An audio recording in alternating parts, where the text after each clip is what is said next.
I understand Max Verstappen, he was annoyed, but even he has to look back from time to time. Great success for Pascal Wehrlein.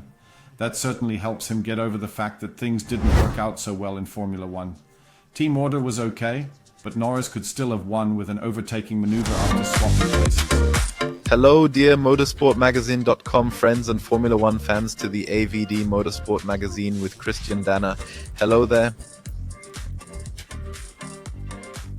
Issue number 13, it's about the Hungarian Grand Prix, and maybe it's easy to hear right now you've got a bit of a cold, not because you were screaming your head off on RTL at the weekend, but that's actually the resolution from our last video. You weren't sitting at home, not in your office, but in Norway on vacation, and it was a bit colder there.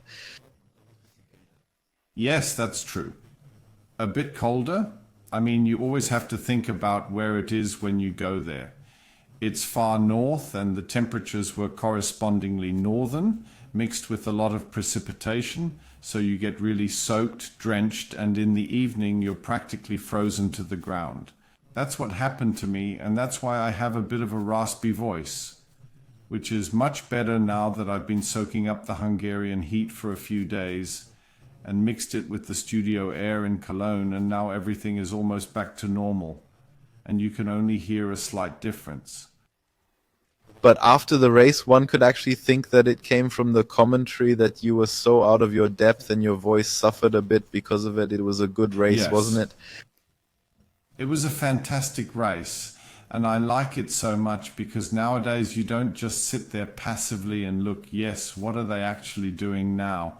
But with every move you try to make exactly the same considerations as those on the pit wall, because of course they also think, yes, wait a minute, if he's there, that means that again. And that's why it was of course incredibly interesting, and with an, yes, I'll say with an absolute highlight in this radio communication, Lando Norris and McLaren. I thought it was world class, and when I compare it with the past, you have to imagine, do you think Ron Dennis would have asked, yes, dear Norris, when you're ready, at your convenience, yes, so if it suits you, could you please swap places? I mean, with Frank Williams, with Patrick Hebb, with Ron Dennis, or even when Bernie still had a team, it sounded different. And I found it quite amusing and interesting to be able to follow it live, because after all, it was about a Grand Prix win. We also talk about this in great detail in this video, but first let's take a look at another topic. Is it 2021 again? Lewis Hamilton versus Max Verstappen. They met again on the track, and the incident was almost a bit reminiscent of Monza 2021, when Verstappen was suddenly a meter high in the air and drove over Hamilton. Question of guilt, that's always the most exciting thing. How did you see the incident? So first of all, yes, I also thought about Monza. I thought hopefully he won't end up on the roof of Hamilton again. In the end, it turned out extremely well. They didn't even break down the cars. So that really surprised me. How do I see the accident? One thing is clear. Verstappen was a bit, there's this English expression, it's called desperate. So he was actually fed up with everything, was in a bad mood, and wanted to go somewhere with a crowbar. Went into this maneuver with far too much excess, I'll say in quotation marks, and that it then came to a collision was actually more or less clear. The question of guilt. The stewards are nice these days by letting us participate in their decision making. And we've seen and heard several times this season that the whole thing is always waved off or waved through as a racing accident. Or waved through if there is no clear 1-0 culprit, and there wasn't one. There was, I would say, about 20% Hamilton, 80% Verstappen, and so you couldn't say we're punishing one and not the other, but not both. Of course, the main blame lies with Verstappen, who arrived with a huge surplus, and then, as they say, out of control. I mean, he had stalled front wheels and so on. It was also clear that Lewis was going to go to the inside at some point because there was a corner, and that's why I think the stewards made the right decision here by simply saying, my God, these things happen, that Max just had one more point on his list. On his really list of things, which went really bad. Of course, I understand that, but I think the stewards made the right decision. Max Verstappen said that he only had locking front tires because Hamilton pulled in, moving under braking. Otherwise, he wouldn't have locked up at all. But he was probably already going a bit too fast before that, wasn't he? Yes. No, that can be verified quite clearly. You can see where he braked, how he decelerated. The stewards can see all that. So they're not as stupid as they look these days. They're allowed to look very closely. In the slow motion, it was relatively clear to see, no, it wasn't because Hamilton pulled over that he blocked, but he was simply much too fast, even before that, and braked too late. That was the kind of thing that only works if you have an opponent who you can lap or who, you know, doesn't want anything from you. But Verstappen should have known that this wasn't the case with Hamilton. Now, I think it was in Australia when Alonso let Russell run up a bit. If I remember correctly, you also said that, yes, there was a penalty because of what happened. If nothing had happened, if Russell hadn't flown off, then the scene might not have been looked at more closely. Do you think the exact opposite happened here because nothing major happened in the end? Both drivers were able to continue. Verstappen got away with it, and otherwise the Mercedes would probably have intervened a bit more. Yes. So it's always the same. I mean, if you don't think of the, what was it called? The Magnussen-Perez accident in Monaco. That was actually a 50-50. And what was it? Nobody was to blame. Why? Because you couldn't really grab one by the horns. And I think that's actually the main reason, regardless of the outcome of this collision. But you've already mentioned the backstory, the desperation of Verstappen.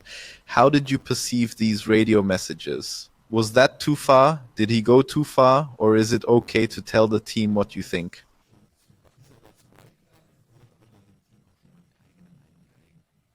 Well, I have a very clear opinion. I think that Lambias in particular, Verstappen's chief engineer there, the track engineer, and Verstappen often had such, shall I say, somewhat flippant conversations. It was always hilarious because Verstappen rebuked him like a guilty little puppet, and he then grabbed Verstappen by the ears. That was very amusing and very funny. As long as you were in the lead, had a 20-second advantage, and were discussing whether or not we should set the fastest lap. Of course, that has now changed significantly because nothing is funny anymore. Now it's very serious, and I think it's still nice to hear that this is human. But I think these accusations and all these accusations, the strategy can't do anything. So it's better to do that in the debriefing. And it shows that both Verstappen and Red Bull are going through a certain, how shall I put it, acclimatization phase in the situation they find themselves in.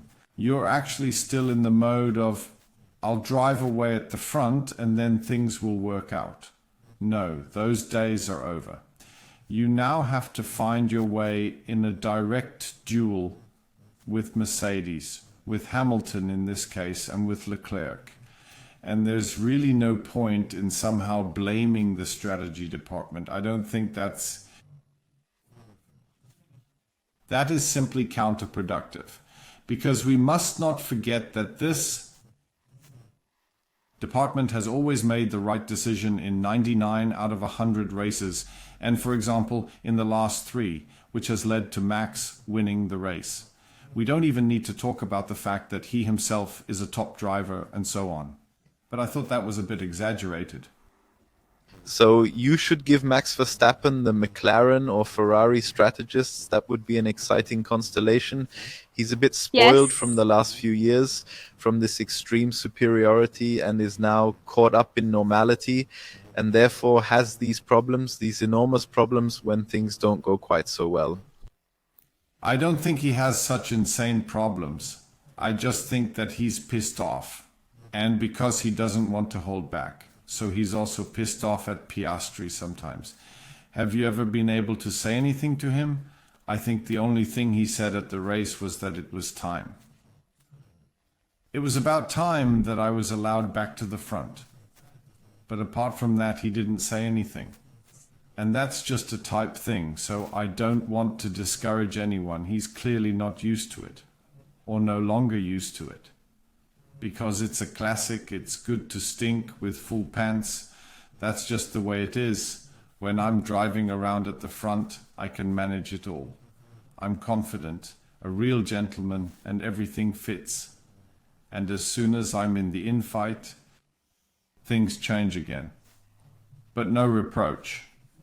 I don't think it needs to change.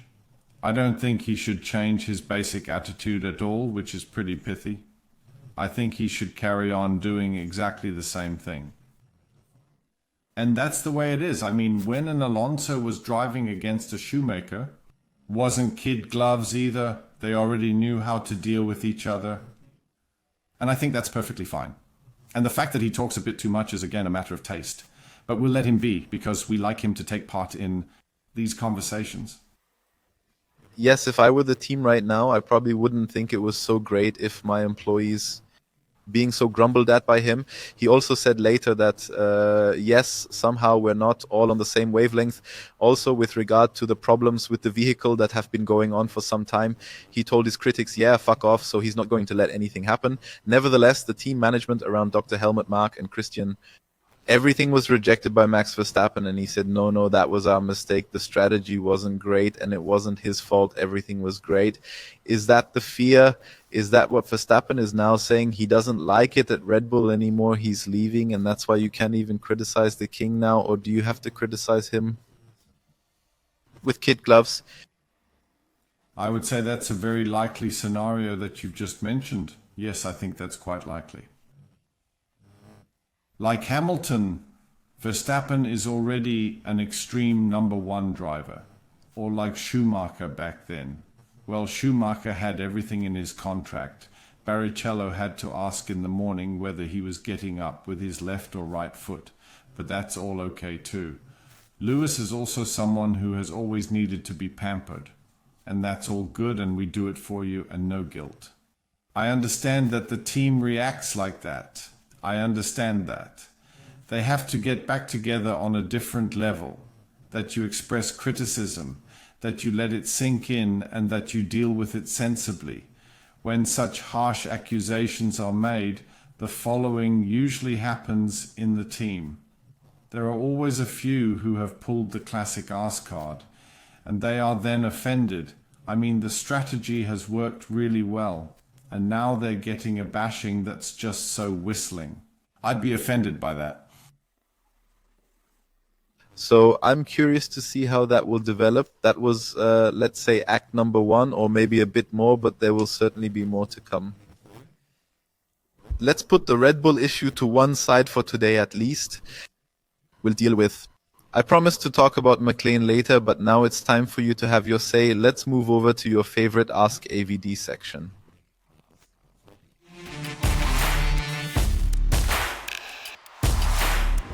So today's question comes from TishanRubber9259. Tishan wants to know Pascal Wehrlein back in Formula One ? As current Formula One champion, and the 2 years in Formula One weren't completely out of place. What do you think? Personally, I really like Pascal. I've always held him in extremely high regard.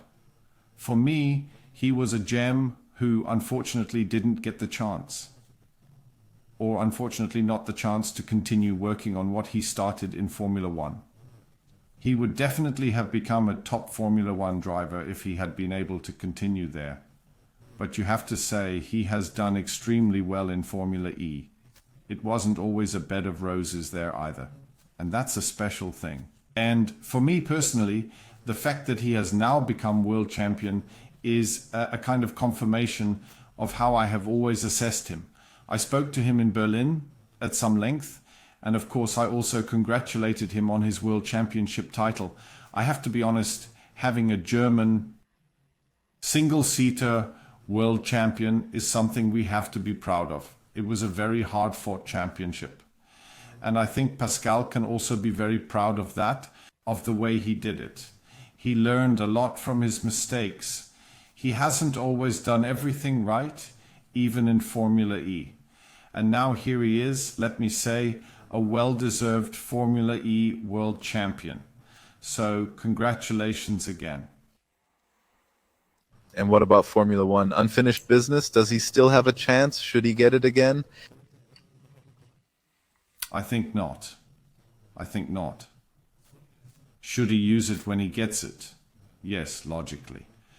But I don't think he'll get another chance, because this Formula One world is simply too closed off. And the time when Pascal drove Formula One, the rules were of course completely different. There were other issues, other problems. That's why I think he most likely won't get a chance in Formula One. Nevertheless, if this is the case, then he will certainly bite through it and be successful. But I think it's unlikely at the moment. I think he's more likely to be aiming to defend his title with Porsche. Different times in Formula One, different rules. You mentioned it as if you already knew the next question from Otis Weisweinull under the hashtag ASKAvD. AskAvD, by the way, the hashtag is not called Answers from Dana, as some people have already believed. No, it's still the Automobile Club of Germany, but it also fits quite well. Didn't come from Otis Weisweinull, but it has come up a few times. So Dana's answers to this question: doesn't Audi seriously have to think about Wehrlein? So now we're at Audi, Formula E champion, and a huge knowledge of e-drives. Yes, Audi can think about whatever we want. But I think they have other things to worry about than thinking about Pascal Wehrlein at the moment. I don't think that. So the complexity of a Formula E car is in a completely different universe to that of a Formula One car. Technically, I'm not saying one is more complicated or more difficult than the other. They are both very complex, but completely different. You can't compare them. And that's why I don't think that Pascal can contribute much from this Formula E topic, because the car has a large battery and a large electric motor. What he could do as a racing driver is another matter, of course, because I don't know how long that will last, but he certainly has a great license. He's also a world champion now. In other words, he could definitely be deployed from one day to the next. Audi might need someone who, well, let's just say, someone to accompany the development a little in the background. And of course, a drive can always develop from time to time. I don't think it's incredibly likely at the moment, but I don't want to rule it out either. So if no one is found, perhaps at Audi, it's not that easy to get what you want at the moment. Maybe Pascal Wehrlein is still an insider tip. First of all, this belongs here on Motorsport-Magazin. Then we'll go back to the Hungarian Grand Prix, because of course we still have something to talk about. The big topic, Oscar Piastri's first victory, but how it came about. Stable management, a tiresome topic in Formula One. Did you ever have that? Of course. Again and again, in the DTM anyway. Everything was there anyway. You always had to put your hand on your cap or helmet. That was common practice in the DTM anyway. But it was the same in Formula One. It was completely normal. There was no discussion about it at all. Of course, I have to say that the whole thing turned into a farce. Let Michael pass for the championship. I mean, that was the most unpleasant thing for all the fans. Jean Todt's extremely angry maneuvers at Ferrari for Schumacher against Barrichello. Things like that are difficult to digest, but not comparable to what we saw in Budapest. Because what happened there was, remember, I have to go back another week. Remember what we discussed. McLaren is ready to be a winning team. Technically, yes, of course. Strategically, there were a few things that didn't work out. Have they always managed to turn a potential winner into a winner? Clearly not. And that's at the back of the strategists' minds. They still haven't quite taken that final step. That is, I am now the top dog. And that has led to a situation that was actually harmless and completely under control, namely Lewis Hamilton, who I think was 9 seconds behind Norris at the time, being seen as a danger. If we have a slow pit stop and Hamilton makes an undercut, then he has us. And to cover that, they brought Lando Norris in so early. You can accept that as a cover, but it's a precaution against something where you don't really need to take any precautions. That was actually an obvious one. It never works. An undercut with 9 seconds or 8 seconds, which is what it was. We did it anyway to simply rule out the possibility that if we do something wrong again, we will have thrown away the double victory in the end. To avoid that, we prefer to do it this way. This shows that McLaren is extremely nervous about not making any mistakes. Dear God, please prevent us from doing something wrong and throwing away this double victory. And that's why there was actually an overreaction/action with the early pit stop, or rather earlier pit stop, when they brought in Lando Norris. At the moment they did that, I said on the commentary that I was curious to see how they were going to fix it, because it was crystal clear. I think I was 1.5 seconds or 2 seconds behind the leading Piastri. It was clear that he would take the lead. And I was very curious to see how they would deal with that. And how did they deal with it in your opinion? Good or rather semi-good? I think that it was all so nice and almost philosophical about life.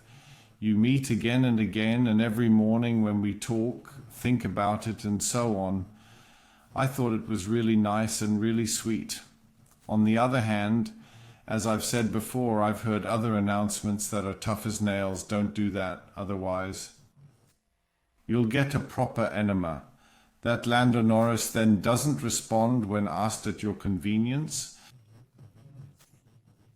To swap places, I don't blame him at all. I would have tried that too. I'll stay in front for now and then we'll see. And his line of reasoning was, I think he can catch me up and then I'll let him past when he's back. But basically McLaren was right to do it that way. So it wasn't necessarily right for Norris to make that early pit stop. That was unnecessary. But regardless, when it happened, I thought it was right to restore the old order. Because if we think back to the start, Lando Norris has, once again, it has to be said, threw the thing away at the start. It's quite normal that Oscar stuck in there, that he took the lead, he showed that he started better, he managed everything better, and then he made the best of it. Now back to the decision, I think it was the right one. Because whoever says A must also say B. And Lando was informed immediately when all this happened. He said it wasn't because we were bringing you here now, but because we wanted to cover Hamilton. From then on, it was almost slapstick, the way they tried to cover each other. Radio check, is it still working? Yes, exactly. The best thing was, I apologize for making you laugh, that was deadly serious. But of course I have to laugh so hard that he suddenly, but then he fell silent. Of course, that's also an old trick in the cockpit. You just can't hear anything anymore. Stump of ear, fallen out, slipped out, can't hear anything. Radio, can't hear you, can't hear you. When the plug slipped back into his ear, he was able to communicate again. So, for my taste, I'm not a fan of stall management at all. But for my taste, it was a matter of fairness and team peace. Because I always imagined Mark Webber, Piastri's manager, sitting in the pits, chewing on a piece of wood, and always saying, multi-21, multi-21, multi-21. So you explain to our viewers now, multi-21, where that comes from. Yes, that was Vettel and Webber in Malaysia. That was in the year, and I think that was in 2013, if I remember correctly. Vettel was number 1 and Webber was number 2, and that was the order that was supposed to be frozen on the track. But a certain Sebastian Vettel with the number 1 didn't like seeing the number 2 in front of him, and not only defied this team order and attacked Webber, but also overtook him. Do you think Lando Norris would say in 10 years' time that he wouldn't have done that after all? If he retires, it's yes, because that's easy to say. He would never have done it differently in life. he would have done it exactly the way he did it, and exactly the way Lando did it. But we have forgotten two other variants in this whole game. One was told to us by my dear friend Günther Steiner. He said, well, you could have told Piastri to slow down. He should stay where he is. Yes, that works too. So it's not just about changing position, but you could have simply said, we'll just keep driving like this. And the even more elegant version, which I was actually looking forward to the most, which was theoretically possible, is yes, Lando Norris is clever. Let's him pass immediately. And then gets the go-ahead again to race him. Then he can still overtake him. That would have been it. Yes, that's what I didn't quite understand. Why did he wait so long?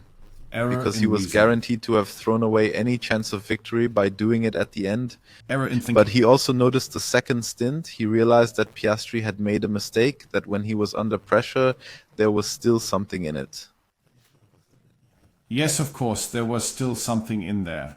I would even go so far as to say that Piastri wasn't quite in the race trim. He was incredibly good, but Lando was a bit better. And I think he would have had a realistic chance of simply overtaking him on the track. Now, I'll say something else. Even Zak Brown, wherever he was sitting, would have given the okay, and he would have said, yeah, well then, we've already heard. In the race, it was already said, you can race the other papaya car. Yes, then do it. I would have liked that best. Then you wouldn't have the discussion with the team order, but you would have made it clear, and afterwards, they could drive freely again. Lando would still have had a chance to win, but he messed that up himself because he didn't think about it. My favorite topic is the personal responsibility of the drivers. It doesn't hurt if you think for yourself. Do you think something was taken away from his first Formula One victory because of this whole story with the team order? Couldn't it have been solved more elegantly also for him? You have to say quite clearly yes. Well, not subjectively. You won, that's it. And you take the cup home with you, you're on top. For him and his own feelings, that was all fine. But yes, of course, a bit of grandeur was taken away from him, from this Grand Prix victory. But I would say that he will get over it. And I think Lando Norris has long since realized that he has a teammate who he can take not only seriously, but also very, very seriously. Yes, so much for Hungary, but luckily we don't have to wait much longer because Belgium and Spa are just around the corner, and you'll be there again? Absolutely. I'll be there on Thursday lunchtime. And I've already raced at Spa this year, so it's a very familiar track, so to speak. I'm really looking forward to it, and I'll be there on Friday evening after the first day of training. I'll then drive to Cologne because we'll be commentating again on Saturday and Sunday on RTL, again from the studio. Wonderful. We're looking forward to it. Thank you for watching, and we'll see you again next week. Whatever the topic, if you have another question for me, please use the hashtag ASKAvD.